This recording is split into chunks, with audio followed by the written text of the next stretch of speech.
Puissant, impressionnant, fascinant. Les super-héros ne nous ont jamais autant passionnés. Le succès incroyable du film Avengers les a transformés en superstars.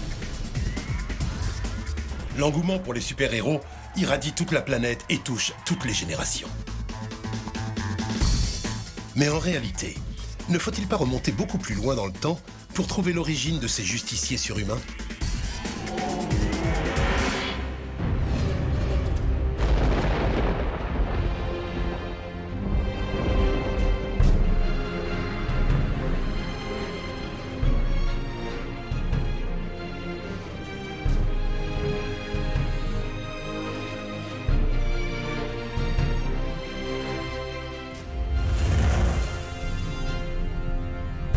Est-ce que les super-héros sont les héritiers directs des anciens mythes? Oui, c'est une certitude. Il y a des demi-dieux et il y a des dieux dans les super-héros. Il y a un héritage très direct entre les super-héros et les personnages mythologiques. Ils s'adressent exactement à la même zone de l'imagination. Ce sont des personnages qui sont présentés comme irréels, comme intermédiaires entre les hommes et les dieux. Ils remplissent la même fonction. Toutes les périodes ont besoin de héros. Ça a été les demi-dieux de l'époque de la Grèce antique, ça a été les chevaliers de la table ronde, ça a été les comtes de Monte Cristo, d'Artagnan, Arsène Lupin, Zorro, Robin des Bois. Il y a toujours eu des héros un peu comme ça qui tenaient une certaine place dans l'imaginaire collectif. Donc les super-héros s'inscrivent dans cette tradition-là. Pour remonter à la source de ces personnages emblématiques, nous sommes partis à la rencontre d'une légende vivante. Stan Lee, l'homme qui a créé les 4 Fantastiques, Hulk, Spider-Man, les X-Men, les Avengers et tant d'autres. I think the old legends had a great influence on what I used to write. When I was young, I loved reading about knights. King Arthur and King Richard and the Knights of the Round Table and Camelot and all of that. I loved all sorts of legends. So when I was doing the comics, to me, our superheroes, they resembled the knights of old because they tried to help people, they tried to do good things. They didn't fight dragons, but they fought supervillains who were very powerful and very dangerous. And they did it just because it was the right thing to do, not for any hope of reward.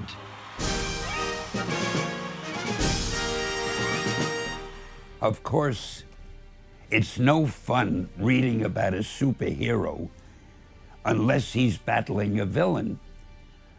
And it's no fun if the villain is just a weak villain. So we have to make super villains who are worthy opponents of the superhero, and that's what makes it exciting.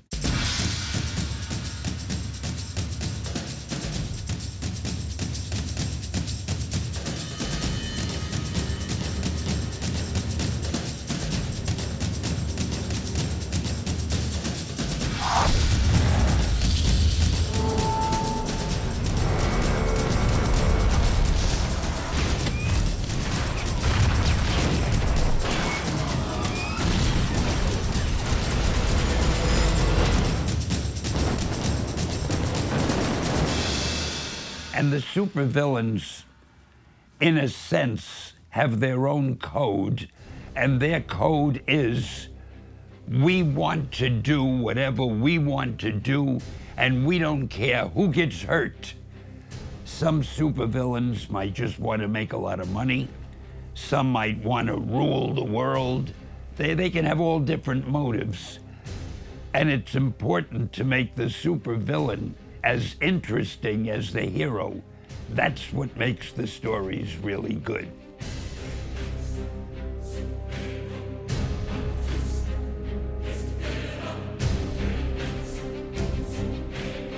Ces super-vilains s'inspirent bien souvent des anciennes légendes.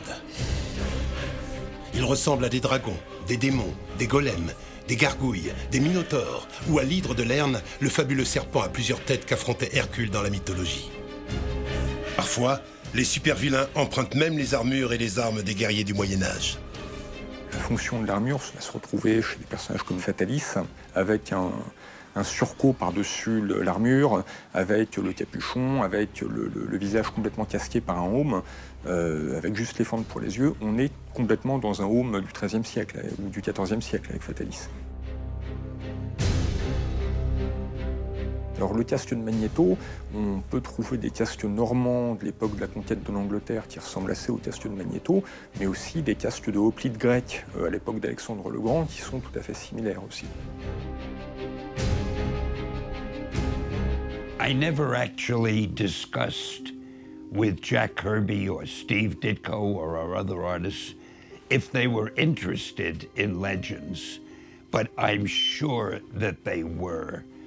Because in those days, everybody who was artistic or everybody who cared about stories used to read those legends. So even though they never told me, I'm sure that they were big fans also. Through the mythological stories, the knights in armor are always the heroes, and the armor kind of almost gives them a new personality, and it can turn a normal, ordinary man into a superhero, and in Iron Man's case, it's the same thing.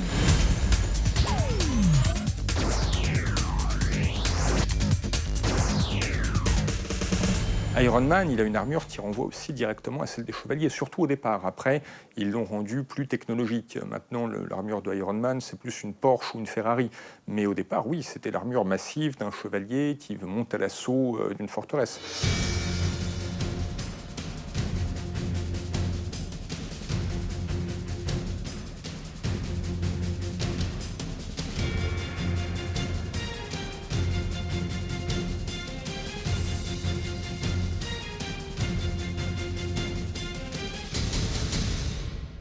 I never gave our superheroes a specific code of honor or anything like that.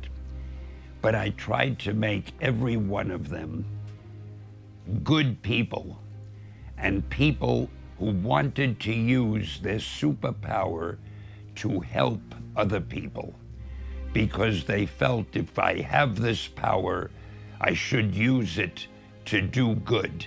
So generally, that was the attitude I tried to give all of them. Je trouve qu'il y a une belle idée de l'humanité dans le super-héros. C'est quelque chose de très naturel de penser à une espèce de nous-mêmes en meilleur. Et quand on est enfant et qu'on lit ça, on a envie de voir cet affrontement du bien et du mal. Un héros isolé, c'est toujours spectaculaire. Mais tous les héros qui s'assemblent dans un même lieu et qui vont mettre en commun leurs compétences, leurs dons hors du commun, ça donne quelque chose d'atomique. C'est exactement l'Olympe des Grecs, bien entendu, ou c'est, pour donner une image plus proche peut-être de notre culture, tout simplement l'assemblée autour du roi Arthur des chevaliers de la table ronde. Pourquoi une table ronde? Pour qu'aucun des chevaliers n'ait la primauté sur les autres. C'est une forme d'égalité dans la chevalerie, de fraternité d'armes, et c'est une image, bien entendu, de la coopération qui est donnée. L'imagerie des chevaliers de la table ronde se retrouve chez certains groupes de super-héros réunis par les circonstances et par des valeurs communes. Ça va être les Avengers, par exemple. Les Avengers, c'est des gens qui viennent de toutes les régions du royaume, en quelque sorte, chacun avec ses pouvoirs, chacun avec sa quête, et qui se réunissent régulièrement autour d'une grande table pour accomplir des exploits hors du commun. C'est assez évident, avec peut-être même Captain America dans le rôle du modèle complet et du roi Arthur local.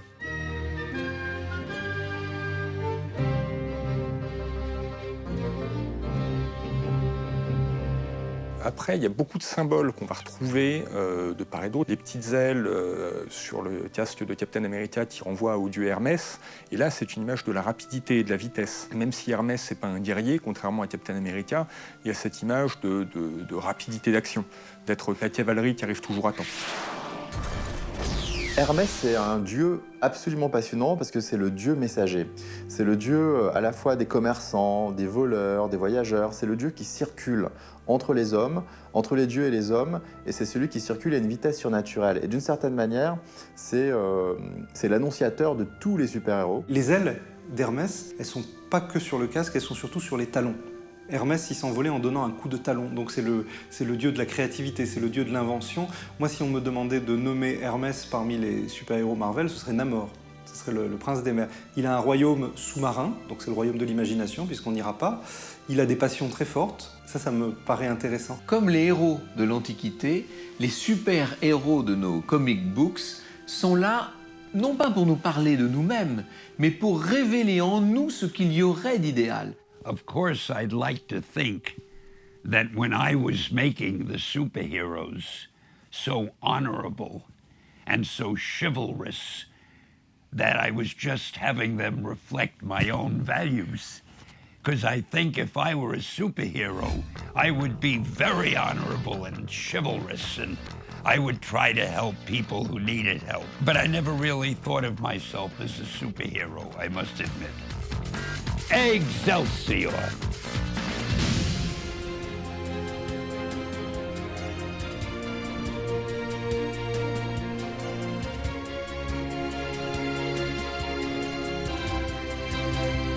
Dans Spider-Man, il y a une phrase qui revient tout au long de la série, c'est « à grand pouvoir, grande responsabilité ».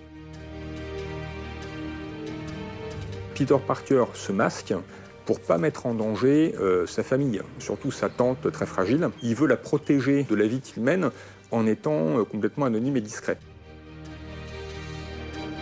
Quand un super-héros met un masque, quels que soient ses pouvoirs par ailleurs, il prend la responsabilité de faire le bien en faisant le moins de dégâts possible. La grande question du super-héros, c'est le costume. C'est un code, on a tous compris que c'est un interrupteur. Dès qu'on apparaît avec son costume, on est en mesure de faire son truc.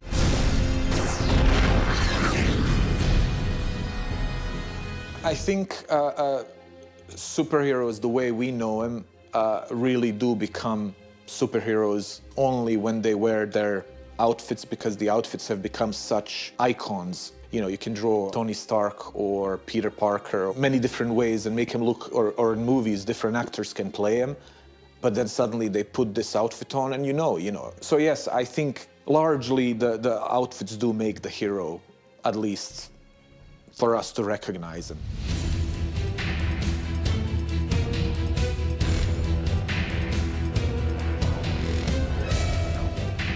Ces costumes, ils sont liés à cet âge d'or de la BD, ils sont liés au dessin de Jack Kirby, ils sont liés à ce bon dessin au pinceau où on avait envie de voir des muscles à travers des collants. Alors au départ, le collant, c'est un attribut plutôt féminin, mais si vous regardez aujourd'hui les sports ou les loisirs, qu'ils soient extrêmes ou pas, les matériaux maintenant sont très près du corps, accompagnent le muscle et il faut s'inscrire dans le monde de manière fluide.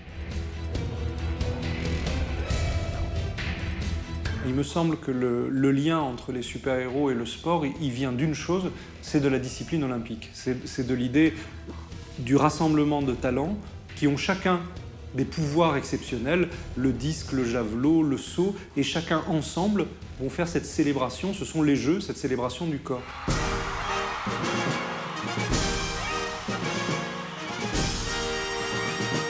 L'athlète grec, par exemple, avait pour idéal l'association entre le beau, le juste et le bien. C'est-à-dire que chez les Grecs, il y a l'idée qu'une action juste sera également belle. Là où ça devient encore plus extraordinaire, c'est dans les jeux pour handicapés. La technologie aujourd'hui permet de créer des substituts à des membres humains, et là on a pour de vrai des super-héros à la télévision. Que l'athlète, par sa somptueuse musculature, par les capacités hors du commun qui parfois peuvent être les siennes, ait inspiré les créateurs de héros et de super-héros, c'est certain.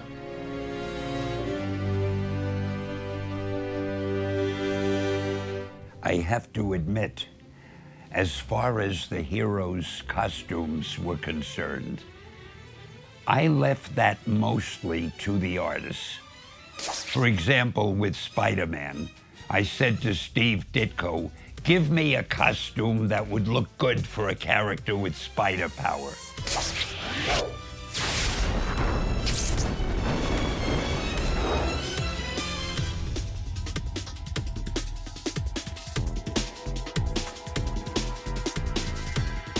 Quand j'arrive sur un personnage, moi je commence par la tête. C'est la tête qui va positionner le reste du corps. mais très léger. C'est juste la structure et petit à petit, tu attaques les détails, c'est-à-dire les yeux, les épaules, chaque muscle. Mais je construis pas énormément mon dessin. C'est pas, je vais pas faire la boule pour la tête, la boule pour les épaules, la boule pour le torse. Non, c'est vraiment juste très léger et ensuite attaquer petit à petit en détail le dessin. Ouais.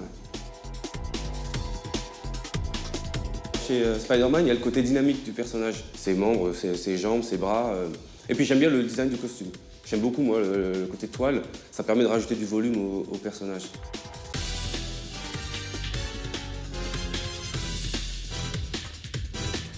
With Iron Man, I think it was Don Heck who did the first Iron Man. I said, just get me a very simple suit of armor, like a man wearing an iron suit. Iron Man is a very interesting character because it can be drawn many different ways, and it can be, over the years, it has been designed many different ways. À l'époque encore, l'armure était assez simple, elle était presque même... on pensait même que c'est une peau qu'il a, enfin que c'est sa peau. Alors qu'aujourd'hui, non, c'est vraiment une armure. Mais je pense que n'importe quel design de l'époque fonctionne aujourd'hui. On a aujourd'hui la technique même au niveau des couleurs, on peut rajouter des dégradés, rajouter du rendu. C'est là qu'on le moderniserait, c'est juste au niveau technique, mais au niveau costume, c'est très graphique.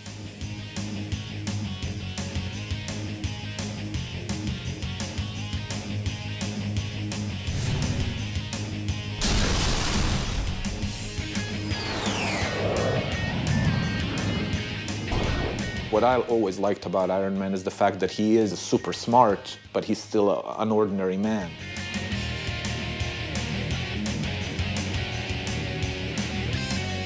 So most of the other superheroes have the superpowers, and the suit is just like a flag that they wear that gives them an identity. In Iron Man's case, the suit is actually what gives Tony Stark the superpower.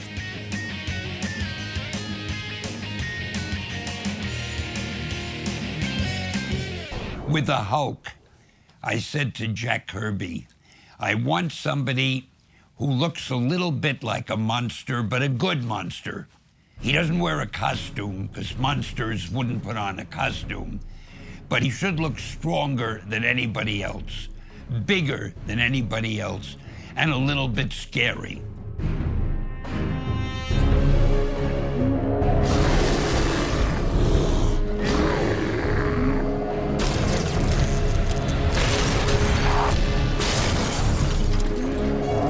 When drawing characters like the Hulk, I personally don't find it that difficult to kind of find the balance between the monstrous and the heroic. I just tend to draw what I like in the character. In my work, I often use tricks like I put the camera a bit lower, so we're looking up. It gives the hero this kind of like a very imposing look. I am very much inspired by the Greek classical statues especially, and I love going to different European cities and taking pictures of sculptures and statues, and because to me they have such imposing power. There's just something so timeless about it. So in my own art, I try to achieve that kind of an ideal.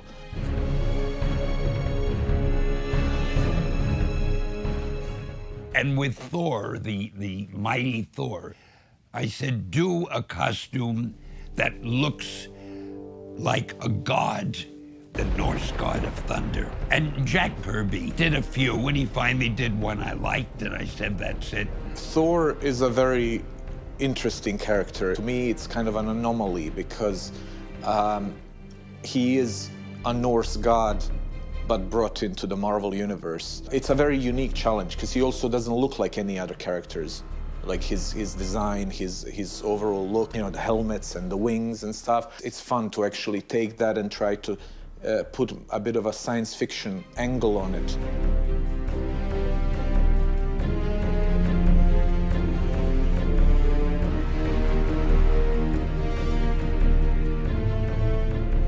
Mainly, the artists designed the costumes.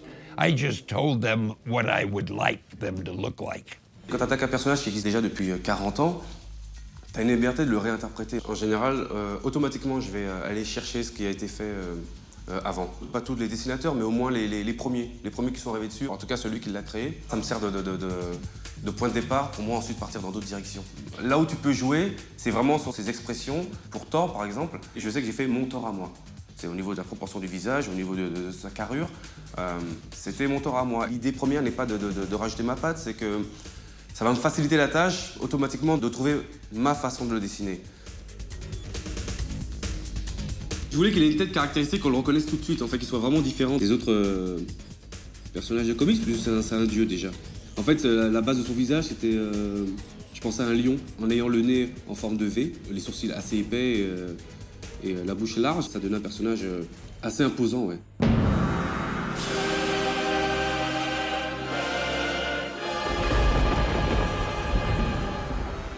Je pense que c'est ça qui a fait que l'équipe du tournage s'est inspirée de mon design, c'est le côté plus réaliste et plus heroic fantasy, peut-être moins flashy, moins dans le côté trop simple du design du personnage. Parce que visuellement, je pense qu'au cinéma, ça se retranscrit plutôt mal. Cette question des costumes, en bande dessinée, c'est pas un problème, c'est un code. Au cinéma, on voit bien la première génération des films de super-héros, ceux d'il y a une dizaine d'années, ils ont joué avec de manière formidable parce qu'il y avait toujours une scène où le héros montrait que ça allait être ridicule de porter un costume. Il y avait le moment où, dans le Spider-Man de Sam Raimi, il se met un sac en papier sur la tête. Il y avait dans les X-Men le moment où Serval dit « je vais quand même pas porter du lycra jaune ». Donc là, on voit qu'on joue avec ça et on va trouver une solution. Transformer ces héros de bande dessinée en stars du cinéma est un grand défi artistique.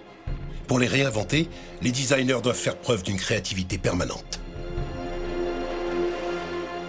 Some of those comic images that you like as a kid you can look at and think like are so inspiring, so amazing, in a realistic setting can actually be sort of silly if not done properly. Because suddenly something that looks great drawn in a two-dimensional style when put on a real human looks like he's wearing pajamas. So when we try to translate that to screen, for us it's really important to try and keep and maintain what was like the spirit of that character to begin with.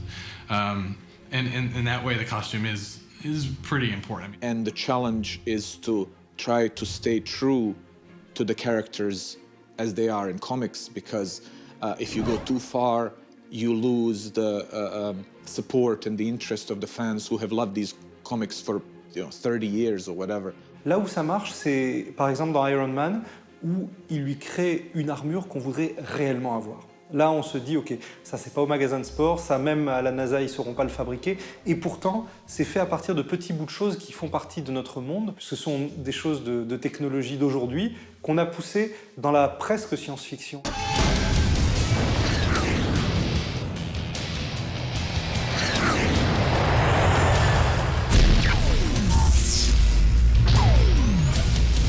The Iron Man that is suitable for comics doesn't look right in the movies, but the one that is then suitable for the movies doesn't really work in comics because it's too complex. Because in comics you have to draw a character over and over and over, so you need to design them in a way that will make it suitable to be drawn hundreds of times within one book. So if you make it just incredibly complicated and complex, it just becomes such a huge task, not just even to draw it, but also just to get all of the details right. And when you move it around in perspective or whatever, it becomes very, very complicated. But if you simplify it too much for the movie, then it looks too simplistic and it ends up looking like just a man wearing a suit. And in the movies, the idea was to make it look like it's a wearable weapon. And then because in a movie you design them once and then they build them in 3D or they build a model of it, then you don't have to worry about how many times you have to redraw them.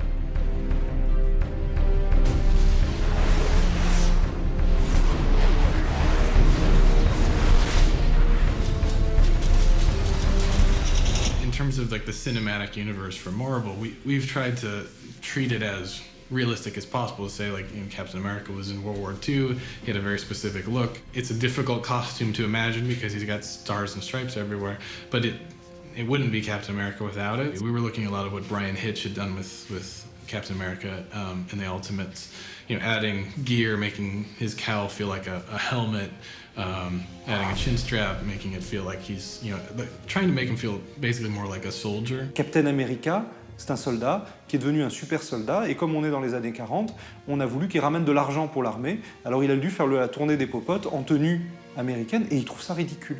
Quand il renaît, 50 ou 60 ans après, on lui dit il faut porter ce costume parce que les gens ont besoin d'espoir.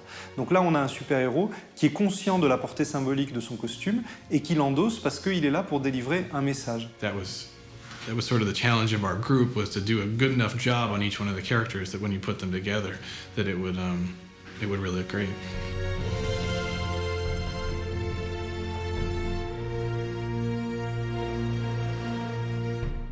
Les super-héros sont toujours au cœur d'aventures symboliques. Parmi les éléments de symboles dont on dispose, il y a la couleur. Le rouge est la couleur de l'ardeur, de la fougue, de la force aussi.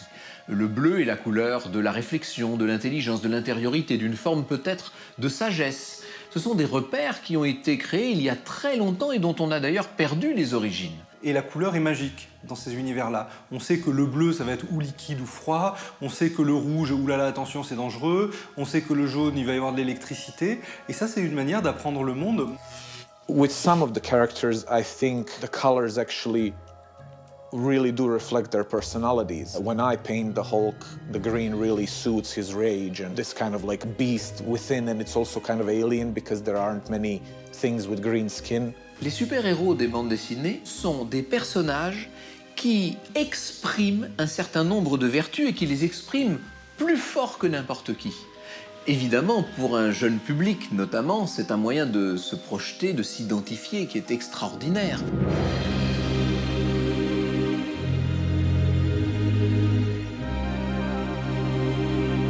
I think every young person from an early age starts imagining superheroes. When you read Jack and the Beanstalk, Jack is the superhero. Every young person wants to be the good guy who triumphs over the bad guy. And I think it's important that we all have role models. Moi, tout petit, ça m'a aidé à comprendre le monde. Il me semble que dans la fondation du super-héros, le bonhomme très fort, c'est pas seulement le type qu'on a envie de devenir, c'est souvent le papa qu'on a envie d'avoir. As long as there are superheroes, kids can make them their role models. And superheroes are always trying to do good and to help other people.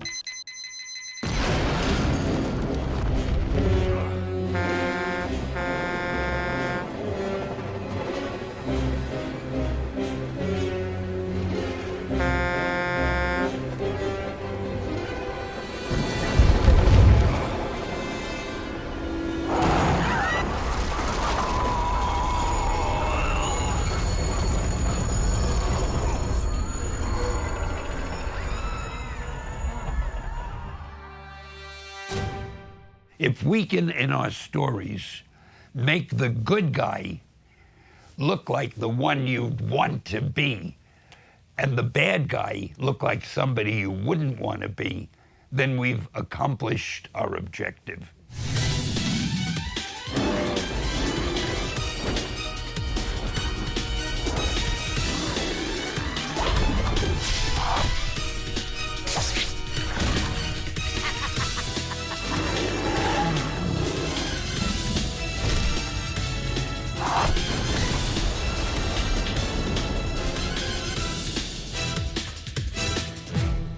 Un super-héros, il doit avoir des faiblesses, parce que s'il est infaillible, on s'en lasse. Si on sait qu'il arrive et qu'il va gagner tout le temps, il devient très ennuyeux. D'ailleurs, si vous prenez les grands personnages des mythologies traditionnelles, ils ont souvent leur point faible, le défaut de la cuirasse. Vous savez, ils sont vulnérables. On pense évidemment à Achille. Il avait un point faible, le fameux talon d'Achille. Même chose dans le cas de Samson. Vous savez que lorsqu'on lui rasait les cheveux, il avait ces 7 tresses extraordinaires. Lorsqu'on coupait ces tresses, tout simplement, on coupait sa force. Comme les grandes figures légendaires, chaque super-héros a sa propre faiblesse. Pour Iron Man, c'est un cœur fragile. Pour Daredevil, des yeux défaillants. Pour Spider-Man, une tante malade. À la fois, ils sont formidables et ils ont tout ce qu'on rêverait d'avoir, mais en même temps, ils sont pauvres, ils profitent absolument pas de du succès qu'ils ont auprès des publics, tout le monde leur en veut, alors jette des cailloux, ils doivent se cacher, enfin, leur vie est sacrifiée pour le bien du monde.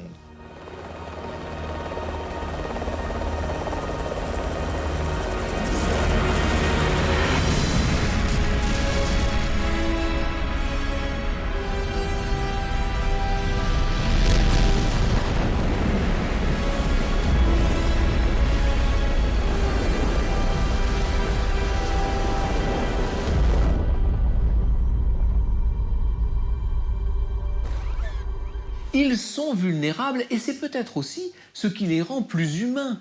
Ils sont un peu comme nous. De temps en temps, ils ont eux aussi leurs faiblesses. D'un seul coup, on peut se projeter, on peut les considérer quasiment comme des amis. Mon préféré de tous, c'est Daredevil parce que il est aveugle. Son père, c'est un boxeur raté. Son identité secrète va être découverte. Il y a une couverture éblouissante de Daredevil où on voit le héros qui se tient comme ça et derrière lui, tous les éléments sont décrits avec des bruits, puisqu'il ne voit pas.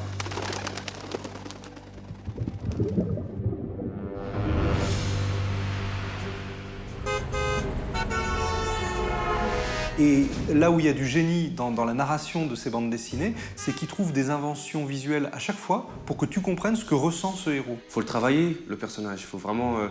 On n'arrive pas comme ça sur un personnage et hop, je vais le dessiner. Il faut essayer de le comprendre. C'est toujours marrant de dessiner des muscles, des femmes parfaites. C'est assez marrant. Mais ce qui m'intéresse dedans, en fait, c'est les rendre humains. C'est travailler sur leur côté humain et pas seulement sur leur côté super-héros indestructible et très musclé. I always felt it's not interesting to read about a superhero if you're only reading about him fighting the bad guys.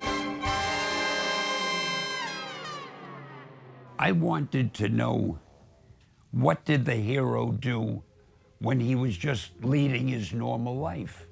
Where did he live? What personal problems did he have? Who were his friends, his enemies? How did he make a living? How did he pay the rent? So to me, if I could have a superhero with a personal life, I wanted to make his personal life as interesting as his heroic life, and then I would feel I have a well-rounded character who's a real person that I could be interested in. Dans Les Mini-Justiciers, par exemple, il y avait une espèce de contre-pied du super-héros, c'était de dire c'est notre faiblesse qui devient notre super-pouvoir. On a joué sur ces petits défauts d'enfance que plein d'enfants vivent du quotidien en faisant un super-pouvoir imaginaire. Je pense que notre super-pouvoir, c'est d'accepter notre particularité quand on est enfant. Alors que les super-héros, les vrais super-héros, eux, c'est pas leur faiblesse qui fait leur super-pouvoir. Ils ont un super-pouvoir et après, ce super-pouvoir leur crée souvent une faiblesse, c'est qu'ils ne savent pas comment vivre normalement avec ça.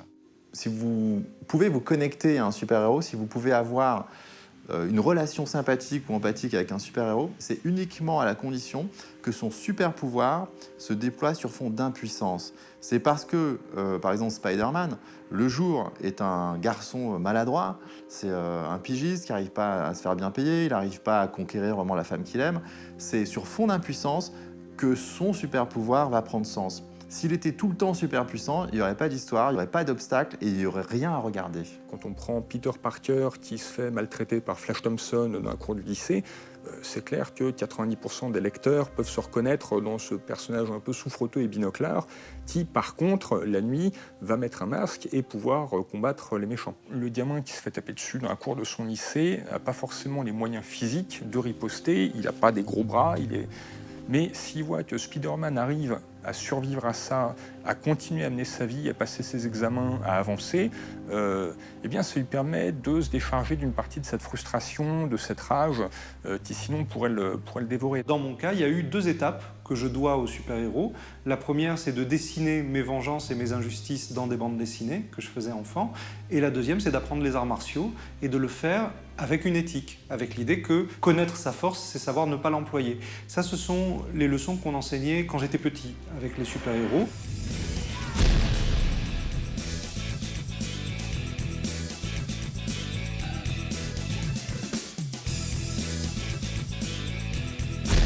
En tant que lecteur, moi, la bande dessinée m'a aidé parce qu'elle m'a ouvert tout un monde imaginaire, parce que voilà, quand j'étais enfant, ma vie, elle était banale et que je rêvais forcément d'une vie un petit peu plus fantastique. Some young man, let's say, who had a lot of problems, who had trouble finding a job, or who wasn't doing well in school, or things on it that worried him. I wanted him to be able to pick up one of my comic books and read it and enjoy it and feel good for a little while. And by feeling good, that might help him resolve his own problems. Chaque super-héros rend un service particulier qui peut correspondre à un certain âge. Par exemple, un personnage comme Hulk, c'est un héros destructeur, c'est un héros impulsif, quoi, qui va détruire le monde. Mais un enfant, en fait, comment il va faire pour s'approprier le monde? Son premier rapport au monde, c'est de détruire ce qui l'entoure. Quand un enfant voit Hulk, il comprend que le premier rapport à la nature, c'est de transformer la nature.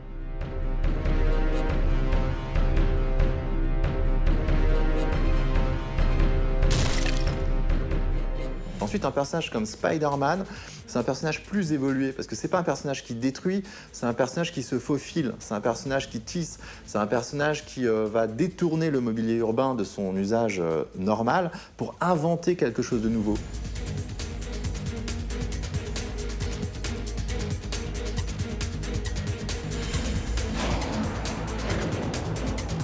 The way different artists and different writers handle characters is what makes those characters unique to a specific story.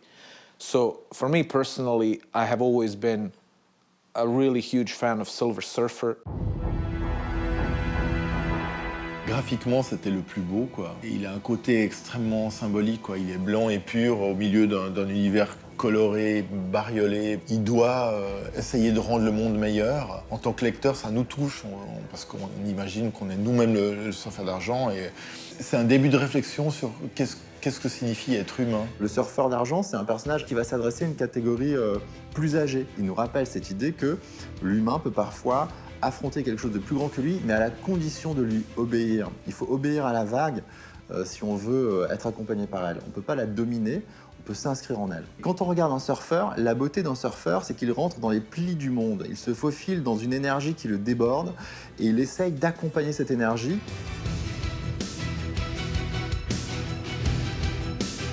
Ou un personnage comme Tornade, que moi je trouve sublime, j'adore Tornade. Vous vous rendez compte, l'idée de Tornade, c'est si ce matin je suis de mauvaise humeur, il va pleuvoir. Je suis la source de la météo du monde. C'est très profond en fait comme idée. Mon état interne va se projeter sur tout ce qui m'entoure. C'est d'une justesse incroyable. Et donc qu'est-ce qu'il faut faire? Il faut gouverner son humeur si on veut changer le monde.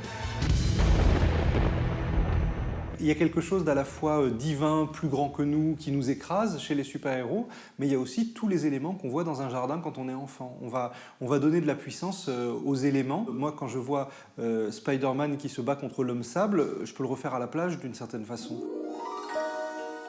A lot of people have asked me if I could pick my own superpower, what power would I want? My answer may surprise you.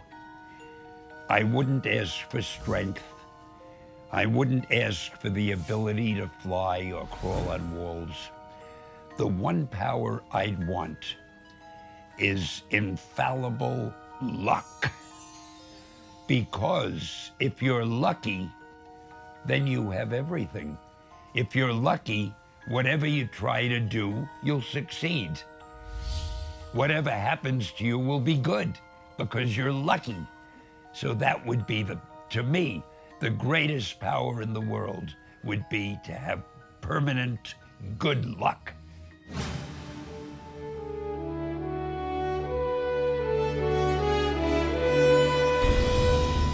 C'est quand la société est inquiète, c'est quand l'avenir devient incertain. Bref, c'est dans une période de trouble que la population va chercher des repères et que les jeunes lecteurs, notamment, sont à la recherche de héros et de super-héros. Ça n'est pas un hasard si les super-héros de la bande dessinée sont nés pendant les années 30, dans ces années extrêmement difficiles et troubles qui ont précédé la Seconde Guerre mondiale.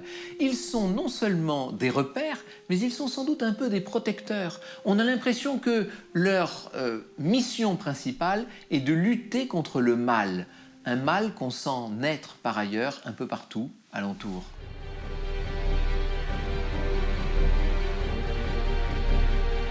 le super-héros était là pour protéger et pour amener un cadre. Et on a besoin que quelqu'un vienne nous dire « je te protège, je suis là, je veille, dormez tranquille ». Après leur naissance, à la fin des années 30, les super-héros perdent peu à peu de leur popularité. C'est le coup de génie de Stan Lee qui va créer une nouvelle ère au tout début des années 60. Les années 1960 sont une période de peur. La bombe atomique fait peur à tout le monde. Les super-héros sont là pour empêcher le mal de triompher et ils doivent avoir en eux quelque chose d'atomique ou de nucléaire capable de lutter contre le grand risque, contre celui de la bombe.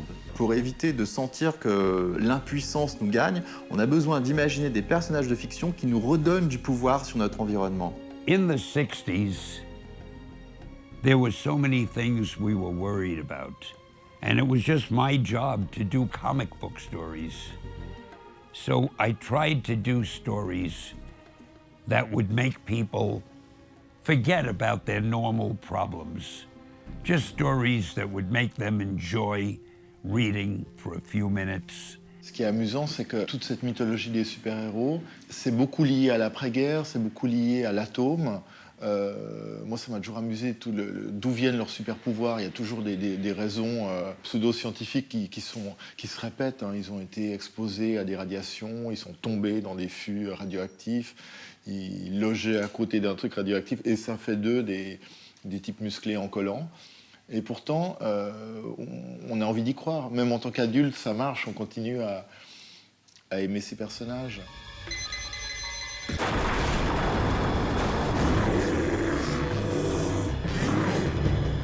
Dans les films de super-héros, il y a beaucoup de science et souvent le super-héros est né d'un accident technologique ou d'une recherche scientifique qui a mal tourné, comme Hulk par exemple. La science qui est présentée dans les films de super-héros, c'est une science imaginaire. Se faire piquer par une araignée radioactive et devenir soi-même une araignée, ça relève de la magie. Ça ressemble à de la science, mais en fait c'est de la magie. Est-ce que ce sont des monstres? Est-ce que ce sont des demi-dieux? Qu'est-ce que c'est que Ben Grimm, par exemple? Il a la force, oui, d'un Hercule ou d'un fils de Zeus ou de ce qu'on veut. En même temps, il a une malédiction parce qu'il est affreux, parce que la seule fiancée qui se trouve, elle est aveugle, parce qu'il faut pas qu'elle le voie. Qu'est-ce que c'est Hulk?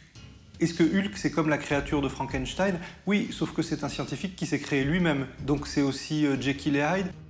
Oops. À la fois, on rend justice aux super-héros en disant qu'ils sont une renaissance des dieux antiques et des demi-dieux antiques, et en même temps, on peut aussi dire que c'est des créations. On peut aussi dire que la façon dont c'est agencé, c'est nouveau.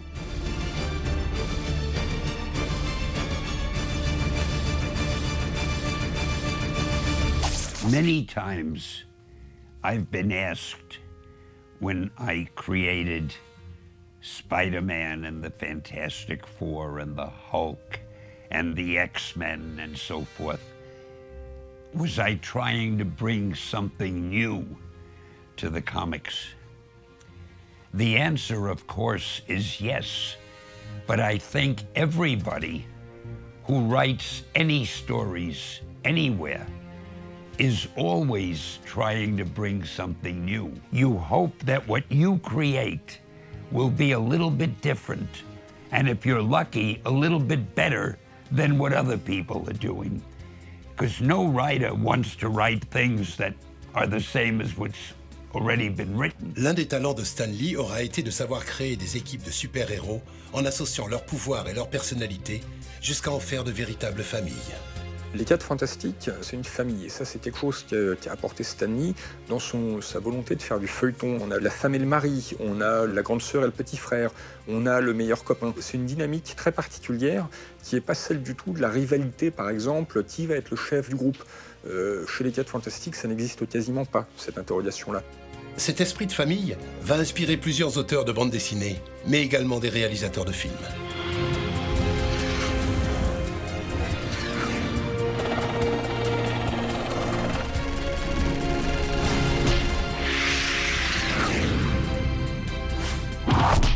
I suppose whatever I wrote was influenced by what was going on in the world around me.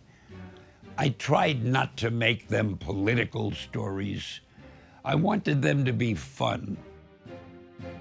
Même si ce sont des personnages fantastiques, il arrive parfois que les super-héros se télescopent avec le monde réel, comme dans cette fameuse aventure de Spider-Man où apparaît le président des États-Unis.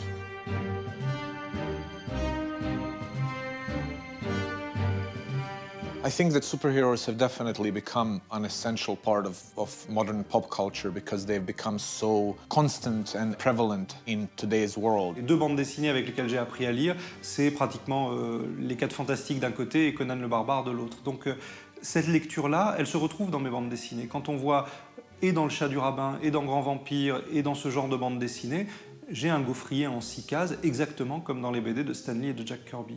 Mes personnages, très souvent, ont une couleur très forte et une constitution élémentaire. Quand je dessine l'homme-arbre dans Grand Vampire, c'est un personnage qui est pratiquement copié sur Ben Grimm, en tout cas qui doit beaucoup à Ben Grimm. On a tous appris à dessiner des scènes de combat en recopiant les dessins de Jack Kirby. Et c'est notre culture,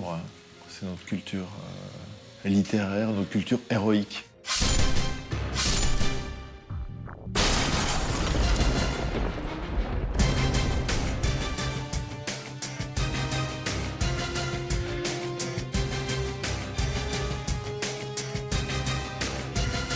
Non seulement les super-héros font partie de notre culture populaire, mais je pense encore plus que ce sont des éléments de notre imaginaire collectif. C'est-à-dire que, par exemple, vous faites du sport, vous faites du jogging. Qu'est-ce qui va faire quand vous êtes fatigué, que vous allez essayer de faire un tour en plus? Si à ce moment-là, vous utilisez une aide imaginaire qui est que ferait Iron Man, par exemple? Que ferait Spider-Man? Est-ce qu'il ne ferait pas ce tour en plus? La réponse est oui, c'est-à-dire qu'un super-héros, ça enflamme l'imagination, ça dynamise l'imagination au point que l'imagination se transforme en action. I think definitely today or in the future, I think these characters will make their ways into museums because the art that goes into creating these characters is just too great to ignore. Bien entendu qu'il faut un musée pour les super-héros. On est dans la même situation qu'à la Renaissance. On a des commanditaires, on a des artistes, on a une population qui a envie d'aimer ces œuvres. Certaines œuvres méritent qu'on les considère avec la grandeur qu'elles ont. Ouais, bien sûr, moi je me considère comme un artiste. Ça a été difficile au début parce que, surtout en France. En France, je disais que je fais du super-héros. Ah, tu fais des mecs en collant, c'est ça? Enfin, c'était assez dénigré. Aujourd'hui, les choses ont changé. Mais moi, j'ai jamais douté sur le fait qu'on est des artistes, oui, bien sûr. Il n'y a pas de différence entre nous et puis des peintres ou des écrivains. On est dans la recherche de la créativité, enfin, il y a un travail créatif derrière. Eventually, it will just kind of become a common part of life that these heroes exist, and then you create beautiful art using these heroes, and they will eventually be accepted in galleries. I've seen statues of Jupiter, Apollo, Samson in different museums. So I think it's possible that someday in the future there'll be statues of Thor, Captain America, Iron Man, the Hulk. I hope it happens fast so that I can see it. But yeah, I think there's a possibility that our superheroes one day might be featured in museums. That would be terrific. Spider-Man, Iron Man, tous les super-héros, par les vertus qu'ils véhiculent, ont créé un univers. Et l'on peut dire, d'une certaine façon, qu'ils sont à l'origine d'une mythologie moderne. Peut-être un jour, dans 10, dans 15, dans 20 générations, certains raconteront l'histoire d'Iron Man ou de Spider-Man, comme on raconte aujourd'hui celle d'Hercule ou d'Achille. I've often been asked if I think that my stories and characters that I've created will live for centuries, like the legends of King Arthur and things like that. Obviously, I don't know the answer. It would be wonderful if they did. Some stories have the power to influence people. I'd love to think that our superheroes can influence people the way Robin Hood influenced me. That would be a wonderful thing because I think that all of our superheroes are basically good. And if they influence people in years to come, then people are being influenced by something good rather than bad. I think that would be great.